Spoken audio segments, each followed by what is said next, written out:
गांदरबल से पार्टी के उम्मीदवार उमर अब्दुल्ला ने अपनी टोपी उतारकर लोगों से उनके हक में वोट देने की अपील की। गांदरबल में पार्टी कारकुनों से खिताब करते दौरान उमर ने कारकुनों से कहा कि वो उनसे हाथ जोड़कर अपील कर रहे हैं कि वो उनकी इज्जत का ख्याल रखें। मैं सिर्फ एक बात करूंगा, मियोन दस्तार, मियोन इज्जत, मियोन ये टूप,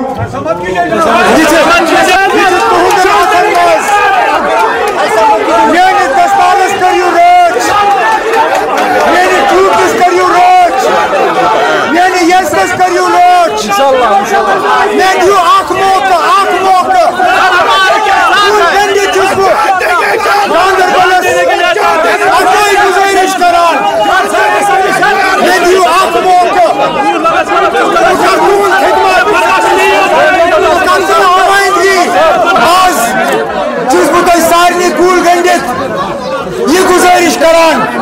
कि मियोन ये कत वतने यू घर घर गुजारिश ये वतने यू सारे वोट रन